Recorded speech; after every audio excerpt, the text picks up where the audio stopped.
ජියෝබ්‍රෝ YouTube channel එකට ඔයාලා සාදරයෙන් පිළිගන්නවා. අද අපි කතා කරන්න යන්නේ මාංශ භූගෝල විද්‍යාවට අයත් වැදගත් පාඩම් එකක් වෙන ලෝක නාගරිකරණය පිළිබඳවයි.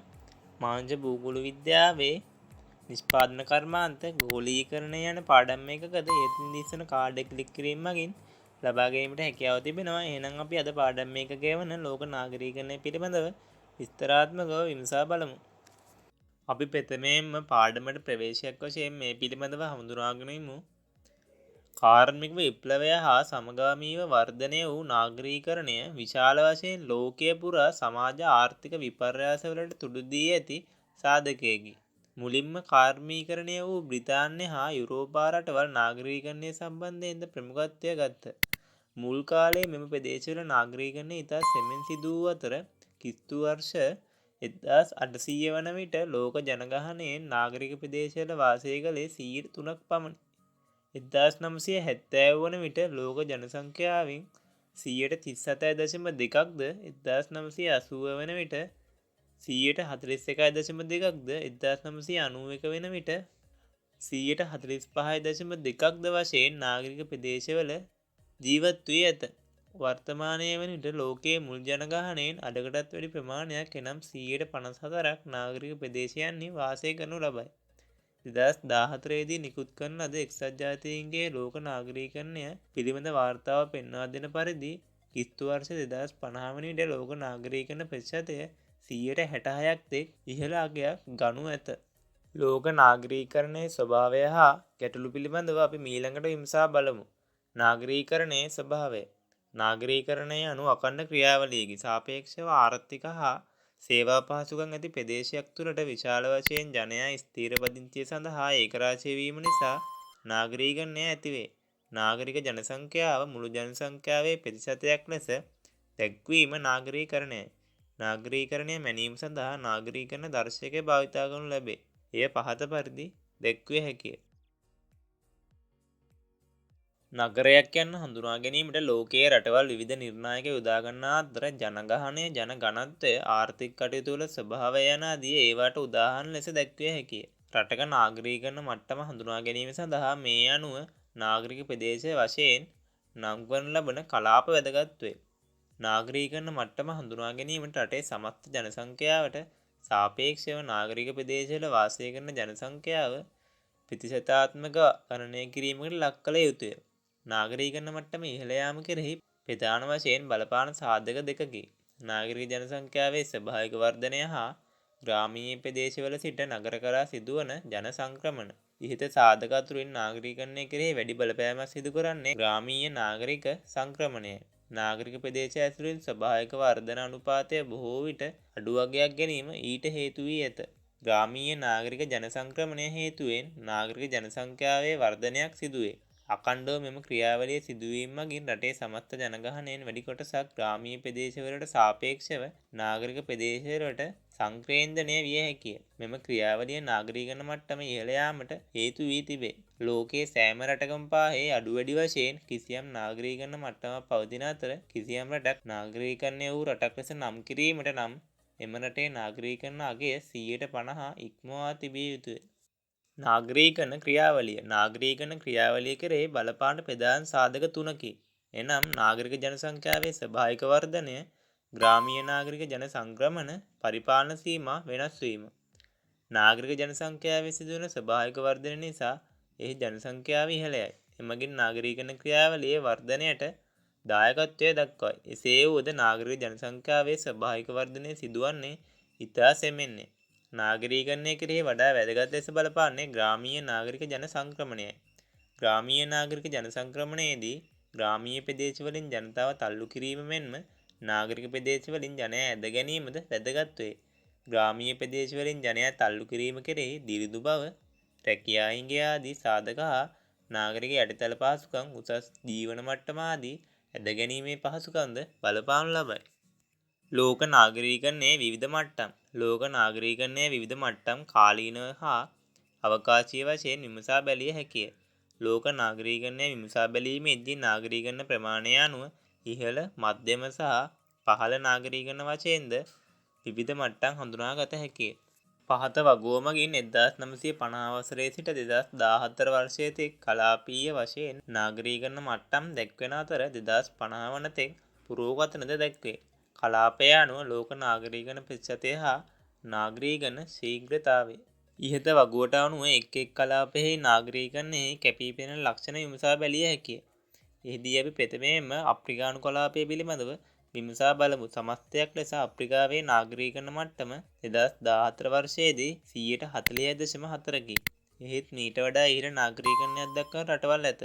ඊට උදාහරණ ලෙස රියුනියන් 95%ක්ද ගැබෝන් 87%ක්ද ලෙස දැක්විය හැකිය. අප්‍රිකාවේ අඩුම නාගරීකරණ මට්ටම පවතින රටවල් ලෙස බුරුන්ඩි 12%ක් ලෙසද මලාවි 10%ක් ලෙසද දැක්විය හැකිය. ආසියා කලාපය. ආසියානු කලාපයේ නාගරීකරණ මට්ටම 47.5කි. ආසියාවේ රටවල් අතුරින් ඉහළ නාගරීකරණ මට්ටමක් ගන්නා රටවල් සිංගප්පූරුව 100%යි, ජපානය 93%යි, කොරියාව 82% ලෙස දැක්වීමට හැකිය. 2014 වන විට ආසියාවේ රටවල් 3ක නාගරීකරණ මට්ටම 125ට පහළින් පවතී. එනම් ශ්‍රී ලංකාව 18%යි, නේපාලය 18%යි, කාම්බෝජය 21% ලෙස දැක්විය හැකිය. උතුරු ඇමරිකාව හා යුරෝපය. උතුරු ඇමරිකානු හා යුරෝපා රටවලද නාගරීකරණ මට්ටම ඉතා ඉහළය. 2014 වන විට උතුරු ඇමරිකාවේ නාගරීකරණ දශකය 81.5ක් වූ අතර යුරෝපයේ 73.4ක් විය. ලතින් ඇමරිකානු හා කැරිබියන් කලාපය. මෙම කලාපයේ නාගරීකරණ මට්ටම 79.5කි. එහි ඉහළ නාගරීකරණ මට්ටම සහිත රටක් ලෙස උරුගුවේ දැක්විය හැකිය. එය 95.2කි. නාගරීකරණයේ අඩුම රටක් වශයෙන් ට්‍රිනිඩෑඩ් හා ටොබැගෝ දැක්විය හැකිය. එහි නාගරීකරණ මට්ටම 8.6කි. ඕෂනියාව. මෙයද ඉහළ නාගරීකරණ ප්‍රතිශතයක් ඇති කලාපයකි. ඕස්ට්‍රේලියාවේ නාගරීකරණ මට්ටම 89.4කි. එහෙත් පැපුවා නිව්ගිනියාවේ එය 13%ක් ලෙස දැක්වීමට හැකිය. ලෝකයේ නාගරීකරණ මට්ටම ඉහළ රටවල් 10 පහත වගුවෙන් දැක්වේ. ලෝක නාගරීකරණ මට්ටම අවම ප්‍රතිශතයක් ගන්නා රටවල් 10 පහත වගුවෙන් දැක්වේ. ලෝක නාගරීකරණයේ රටා හා ප්‍රවණතා. ලෝකයේ පළමුවරට 2007දී ග්‍රාමීය ප්‍රදේශවල වාසය කරන ජනසංඛ්‍යාවට වඩා නාගරික ප්‍රදේශවල වාසය කරන ජනසංඛ්‍යාව ඉහළ යාම මේ සඳහා පෙන්වා දිය හැකිය. 1950 සිට වර්තමානයේ තෙක් ලොව පුරා ඉතා වේගයෙන් නාගරීකරණයක් සිදුවෙමින් පැවතීමද මේ සඳහා දැක්විය හැකි ප්‍රවණතාවයකි. කලාපීය වශයෙන් නාගරීකරණ මට්ටම විශාල වෙනස්කම් පවතී. යුරෝපයේ 73%ක්ද, ලතින් ඇමරිකාව හා කැරිබියන් කලාපය 80%ක්ද, අප්‍රිකා හා ආසියා කලාපය 40%යි 48.4ද අගයක් ගනු ලබයි. ආසියාවේ හා අප්‍රිකානු කලාපවල නාගරීකරණ ශීඝ්‍රතාවය ලෝකයේ සෙසු කලාපවලට වඩා වේගයෙන් සිදුවීම නව ප්‍රවණතාවයකි. මිලියන් නගර හා දැවැන්ත නගර වැඩි වශයෙන් සංවර්ධනය වෙමින් පවතින රටවලින් බිහිවීමද නාගරීකරණයේ රටාවක් ලෙස දැක්විය හැකිය. සංවර්ධනය වන රටවල නාගරීකරණයත් සමග අවිධිමත් අංශය ශීඝ්‍රයෙන් වර්ධනය වීම මෙහිදී දැකගත හැකි නව ප්‍රවණතාවයකි. නාගරීකරණයේ සාධනීය ලක්ෂණ. රටක සංවර්ධනයේ ප්‍රධාන කේන්ද්‍රස්ථානය වශයෙන් නගර ක්‍රියා කරයි. නගරවල සිට කේන්ද්‍රාපසාරී වශයෙන් සංවර්ධන ක්‍රියාදාමය ව්‍යාප්ත කෙරේ. ඉහත රූප සටහනේ දැක්වෙන පරිදි නාගරික ප්‍රදේශවලින් ආරම්භ වී සෑම ක්ෂේත්‍රයක් ඔස්සේම රටේ සංවර්ධනය සිදුවේ. මේ අනුව නාගරික ප්‍රදේශ මෙම සෑම ක්ෂේත්‍රයකම නියම ප්‍රදේශ වශයෙන් ක්‍රියාත්මක වේ. නගරය යනු ලෝකයේ විවිධ කලාප රටවල් හා කාර්යයන් එකිනෙක යා කරන ප්‍රධාන කේන්ද්‍රයන්ය. ඒවා හරහා ගෝලීයකරණයේ සාධනීය ලක්ෂණ ගලායි. වර්තමානයේ වන විට නාගරීකරණ දේශ සීමා අභිබවා ඉන් බැහැරට ව්‍යාප්ත වීම හඳුනාගත හැකි නව ප්‍රවණතාවයකි. ඊට උදාහරණ ලෙස බ්ලූ බනානා වයඹදිග එංගලන්තයේ සිට ඉතාලියේ ජිනෝවා තෙක් ඛණ්ඩිතව විහිදුණු නාගරික කලාපය.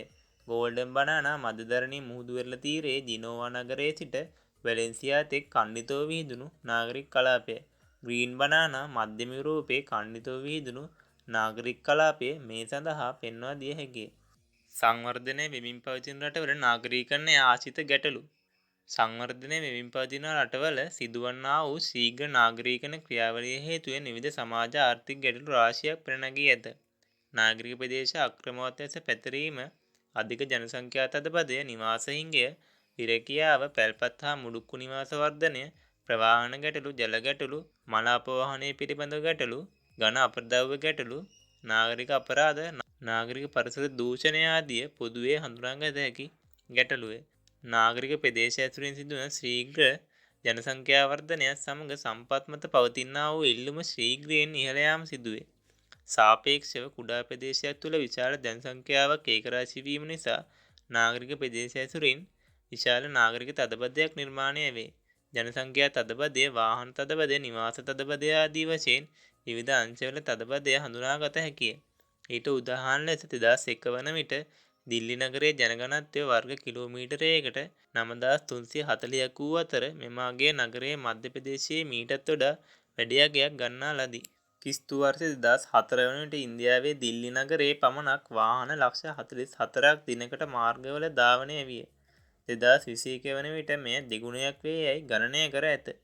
නාගරික ප්‍රදේශවල ජීවත් වන සියලු දෙනාටම පාහේ ස්ථිර රැකියා නොමැති අතර වැඩි දෙනෙක් අවිධිමත් අංශයේ රැකියාව වන සුළු වෙළඳාම, විවිධ සේවා සැපයීම වැනි භාණ්ඩ ප්‍රවාහනය හා කුලීරත සේවා වැනි කටයුතු වල නිරත වෙති. තවත් පිරිසක් මත්ද්‍රව්‍ය වෙළඳාම, ගණිකා වෘත්තිය, සොරකම වැනි සමාජ අපචාරී ක්‍රියාවන් වෙත යොමු වනු ලබයි.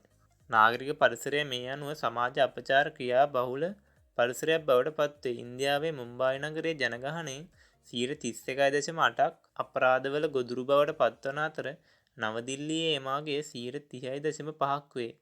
ලොව පුරා නාගරික ප්‍රදේශවල වාසය කරන්නන්ගෙන් 60%ක් පමණ කුමන ආකාරයේ හෝ අපරාධයක ගොදුරක් බවට පත්වී ඇත. නාගරීකරණය ආශ්‍රිතව පැන නැගී ඇති බරපතල ගැටලුවක් ලෙස නාගරික නිවාස හිඟය හා අනවසර ජනාවාස ඉදිකිරීම පෙන්වා දිය හැකිය. අඩු ආදායම්ලාභී දිළිඳු ජනයා මෙම අඩු පහසුකම් සහිත නාගරික පැල්පත් හා මුඩුක්කු ආශ්‍රිතව පදිංචි වී සිටිති. ඉන්දියාවේ වාර්ෂික නාගරික නිවාස ඉල්ලුම මිලියන 2.5ක් පමණ වන අතර මින් සපයනු ලබන්නේ 15%ක් පමණි.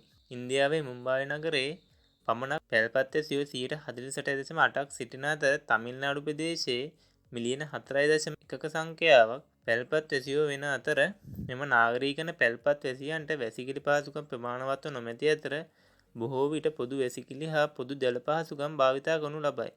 නාගරීකරණය ඇසුරින් පැන නැගී ඇති පාරිසරික ගැටලුද රාශියකි. වායු ගෝලය, ජල ගෝලය, ශිලා ගෝලය හා ජෛව ගෝලයේ තිරසාර පැවැත්ම කෙරෙහි මෙමගින් ප්‍රබල බලපෑම් එල්ල වී ඇත. නාගරික ප්‍රදේශවල දිනපතා රථවාහන හා කර්මාන්තශාලා ආදියෙන් නිකුත් කරනු ලබන අධික දුමාරය හා විවිධ වායු වර්ග හේතුවෙන් වායු ගෝලය විශාල වශයෙන් දූෂණයට ලක්වේ. නාගරික ප්‍රදේශවල දිනපතා රථවාහන හා කර්මාන්තශාලා ආදියෙන් නිකුත් කරනු ලබන අධික දුමාරය හා විවිධ වායු වර්ග හේතුවෙන් වායු ගෝලය විශාල වශයෙන් දූෂණයට ලක් වී තිබේ. චීනයේ වායු දූෂණය අතින් ඉහළම ස්ථානයේ පසුවන්නේ බේජිං හා ටියැන්ජින් ආශ්‍රිත නාගරික ප්‍රදේශයයි. එම ප්‍රදේශ බොහෝ විට දුමාරයෙන් වැසී පවතී. 2014 දී එම වායු දූෂණ මට්ටම ලෝක සෞඛ්‍ය සංවිධානය දක්වන දැඩි අන්තරාදායක මට්ටම කරා 35 වතාවක් ළඟා වී ඇත.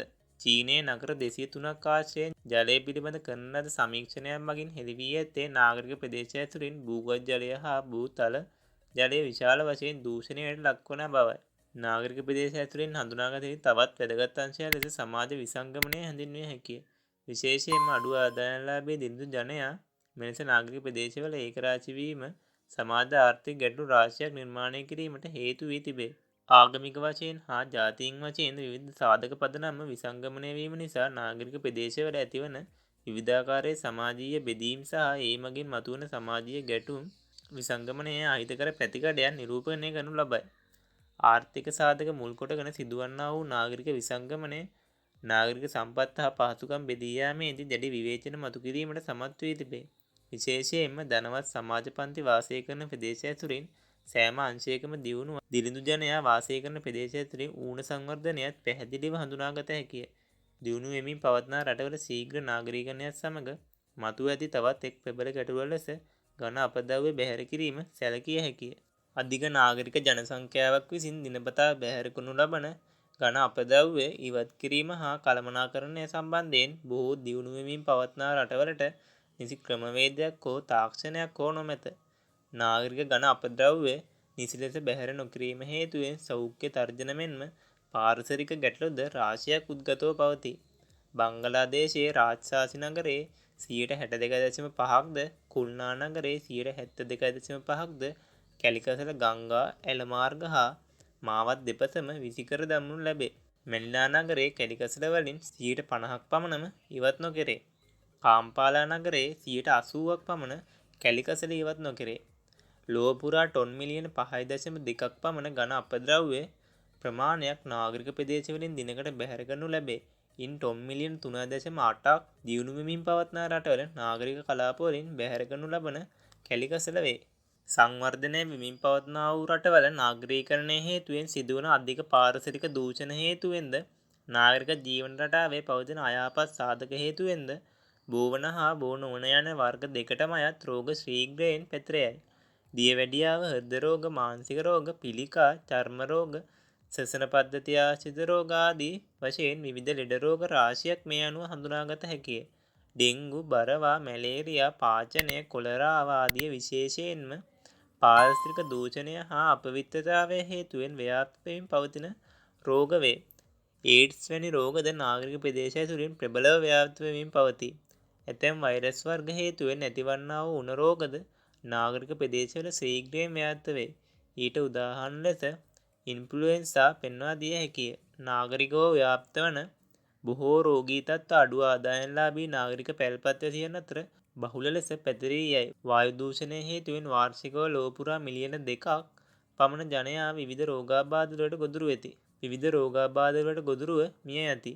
නාගරික ප්‍රජාවට ගුණාත්මක හා ප්‍රමාණාත්මක වශයෙන් ජලය සම්පාදනය නාගරික ගැටලුවකි. ප්‍රමාණවත් ජලය හිඟකම හා ගුණාත්මක ජලය හිඟකම යන දෙයන්ශය නිසාම නාගරික ජනතාවගේ සෞඛ්‍ය තර්ජනයට ලක්වේ. බොහෝ නගරවල භූගත ජලය මෙන්ම භූතල ජලයද දූෂණයට ලක් වී පවතී. ඊට උදාහරණ ලෙස ඉන්දියාවේ උපනගර දෙකක් හරහා ගලන කළුනම් ගංගාවට කම්හල් 150ක අපද්‍රව්‍ය එකතු වේ. දියුණු වෙමින් පවතින බොහෝ රටවල නාගරික ජනගහනයෙන් සැලකිය යුතු සංඛ්‍යාවකට ප්‍රමාණවත් තරම් ගුණාත්මක ජලය නොමැත. ඊට උදාහරණ ලෙස ඉන්දියාවේ මුම්බායි නගරයේ මුඩුක්කු හා පැල්පත් වැසියන්ට දිනකට ජලය ලබාගත හැකි ඉතා සුළු ප්‍රමාණයක් වේ. එය ඒක පුද්ගල ජල පරිභෝජනයට ලීටර් 5ක්වත් නොලැබෙන තරම් ඉතා කුඩා ප්‍රමාණයකි. එයද මෙම ප්‍රදේශවල ජලය හිඟකම පෙන්වා දෙන තවත් ලක්ෂණයකි.